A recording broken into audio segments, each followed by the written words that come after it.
Get ready, start. In recent months, we have seen how speculation took place in regard to certain foodstuffs and other agricultural commodities. The Reserve Bank bulletins issued recently tell us that lots of money were advanced by a number of scheduled banks in order to back up the speculative operations and buyings of certain concerns. Similarly, monies had been advanced for speculative purchasing with regard to other commodities. Such things are happening, but the point is that these speculations go on merrily in this country, supported by those very elements who control the stock exchange and the financial world of our country. I should like to know to what extent this is going to be stopped. It is said that we are in a bad situation, and in order to give a proper direction to the planned development of the country, it is essential to direct the investments and speculative investments in particular. How much this measure conforms to these, I should like to know from the government. It appears to me that not very much will have come out of this measure, notwithstanding the fact that government is armed with these powers.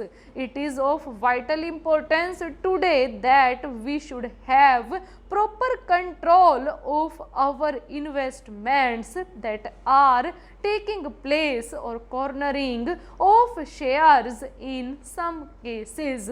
If we are at all serious about the planned development of our economy in general and our industry and commerce in particular, I am afraid the powers that are being taken by the government under this bill are not at all sufficient for ensuring such developments as would enable the government to direct investment and control transfer of shares, etc., in conformity with the interests of planned economic development. This is what I find from the reading of this bill and even from hearing the speech that has been delivered by the Honorable Minister. I have also read the other speech he had made in the other house that does not throw much light on the subject.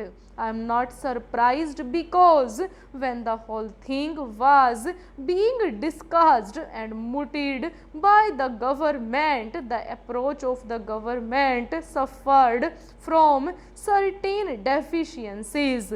That is to say, they were not so much keen on suppressing wholesale the speculative operations as on getting a certain measure of control over them. Today the time has come for making up one's mind with regard to the speculation business as a whole. This is the most important thing. With regard to investment, it has been said very eloquently in these documents that after all, a person should have an opportunity of investing his funds, and therefore he should have a chance of going to the market and buying some shares.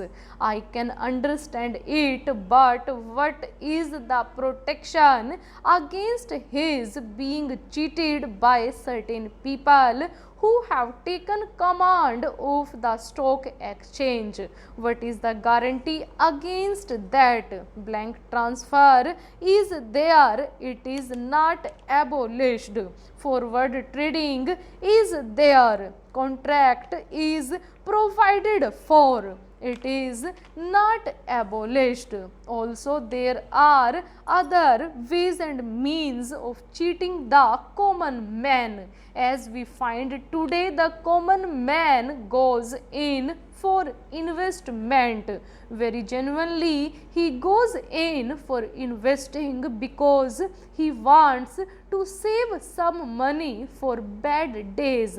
Now, what is the protection in this bill which would save his money? I find that there is no such effective guarantee. I should have thought that in considering this whole scheme of measures, the government would be interested in seeing as to how the heart of speculative operation could be crushed, namely the monopolists who control the stock exchange today. It is essential to hound them out of the field altogether. In Kolkata, they not only put up an outward show, but they have built underworld, and I suppose that underworld exists even today. A police raid took place. Telephone system and the whole paraphernalia was discovered, which showed that certain big men in the stock exchanges were carrying on subterranean business. This is a new type of underworld we have in our country in order to cheat the common man, in order to evade taxes, in order to carry on profiteering and black market trades.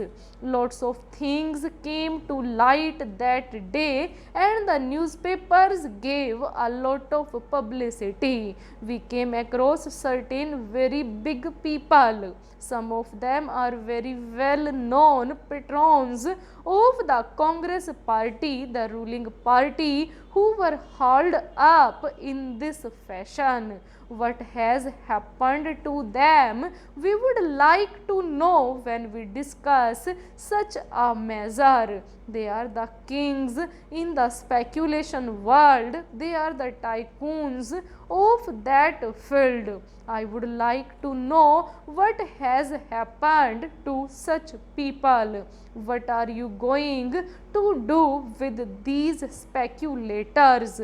Will they be allowed to operate openly or secretly in the field under this fashion? Or are you really thinking of taking some action against them, not merely for apprehending those people who have gone underground and started underground business in this manner, but also the possible recruits to that underworld? I would like to know. This is what the government should tell us.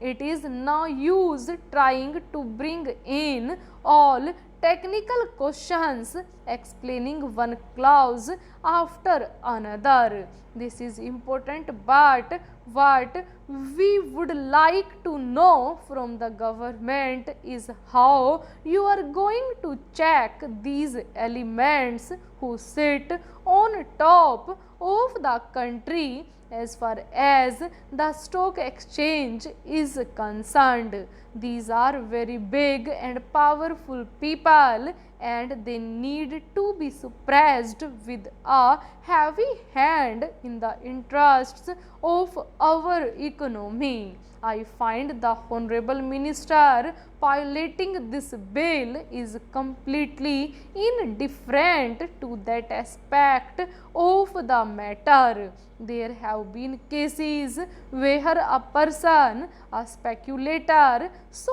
to say, goes in for heavy purchases at one time. The heavy pressure boosts up the prices. Then he starts selling it, thereby realizing the money he had spent for buying certain shares in the market. Full stop.